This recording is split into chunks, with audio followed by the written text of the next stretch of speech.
لیکن اعلیٰ تعلیم کے لیے مجھے علی گڑھ مسلم یونیورسٹی جانے کا موقع ملا تھا۔ میں نے گریجویشن اور ماسٹرز کی ڈگری علی گڑھ مسلم یونیورسٹی سے حاصل کی ہے۔ میں صرف 2-4 باتیں آپ تک پہنچانے کے لیے آیا ہوں، چونکہ علی گڑھ مسلم یونیورسٹی اور علی گڑھ پبلک اسکول یہ 2 نام جو ہے ایک دوسرے سے منسلک لگتا ہے، اور میں چاہتا ہوں کہ سر سید کی تحریک، سید حسن صاحب کی تحریک اور اس تحریک کو زمین سے لے کر اونچائیوں تک پہنچانے میں علی گڑھ پبلک اسکول جیسے اس طرح کے بہت سارے اداروں کی قربانی رہی ہے۔ علی گڑھ پبلک اسکول اور علی گڑھ مسلم یونیورسٹی، علی گڑھ پبلک اسکول جو بنا ہے اس کی بنیاد، اس کا مقصد، اس کا بنیادی مقصد صرف یہ ہے کہ آپ کے ننھے منھے بچوں کے ذہن کو تعلیم سے آراستہ کرنا۔ اور علی گڑھ مسلم یونیورسٹی کی جب بنیاد رکھی گئی تھی مدرسۃ العلوم کے نام سے، اس کا بھی بنیاد اسی مقصد سے رکھا گیا تھا۔ سر سید احمد خان اس وقت بہت بڑے عہدے پہ فائز تھے، وہ بہت بڑے منصف ہوا کرتے تھے، لیکن اس نے 1857 عیسوی کی جو غدر ہوئی تھی ہندوستان میں سب کو یاد ہوگا جنہوں نے بھی اتہاس پڑھا ہے۔ 1857 کے غدر کے بعد ہندوستانی مسلمانوں کی حالت بد سے بدترین ہو چکی تھی۔ سر سید احمد خان نے اس وقت ڈھونڈا کہ اس قوم کی علاج کیا ہے، یہ قوم اس پسماندگی سے اوپر کیسے اٹھ سکتا ہے،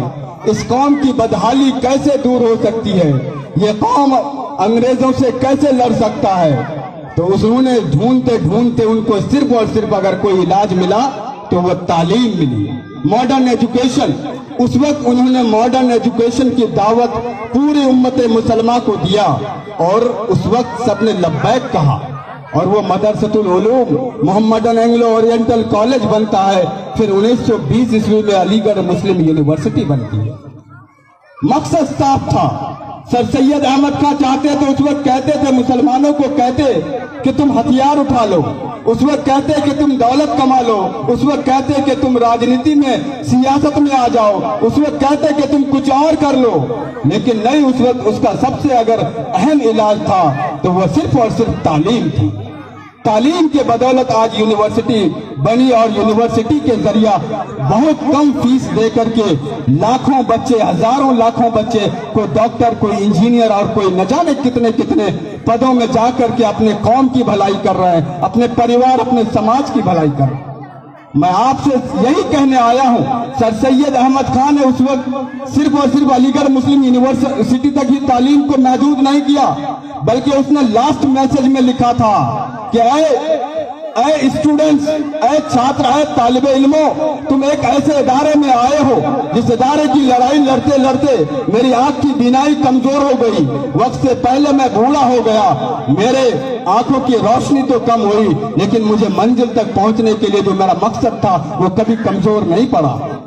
لہٰذا آپ تعلیم حاصل کرو، یہاں سے جانے کے بعد وہاں پہ جہاں آپ رہو گے وہاں پہ تعلیم کی روشنی کو پھیلاؤ۔ اور آج علی گڑھ پبلک اسکول اس بات کی دلیل ہے، ہو سکتا ہے ان میں سے کوئی طالب علم یا کوئی اساتذہ علی گڑھ مسلم یونیورسٹی سے پڑھے ہوں، نہیں بھی پڑھے ہوں، ان کی تعریف تو ضرور پڑھتے ہوں گے۔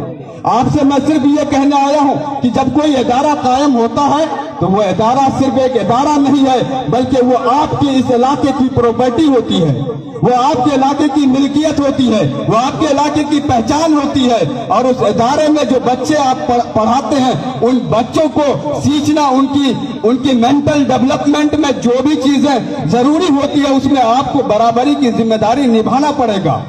آج اساتذہ کا کام کیا ہے؟ وہ اساتذہ آپ کے بچوں کے اندر جو پوشیدہ خوبیاں ہیں، ان کے اندر جو ہڈن ٹیلنٹس ہے، اس کو نکھار کے آپ کے سامنے لائے گا، دنیا کے سامنے لائے گا، لیکن اس کو مینٹین کرنا، اس کو شروع سے لے کر کے اونچائیوں تک پہنچانا، اس میں گارجین کی بہت بڑی ذمہ داری ہوتی ہے۔ میں 2 منٹ زیادہ لے رہا ہوں، بس یہ بتا رہا ہوں کہ گارجین کا رول کیا ہوتا ہے۔ ہم 1 سے لے کر کلاس 10 تک کے بچوں کو ہاسٹل میں چھوڑ دیتے ہیں یا اسکول کے گراؤنڈ میں لا کے چھوڑ دیتے ہیں، کیا ایک گارجین کی یہی ذمہ داری ہوتی ہے؟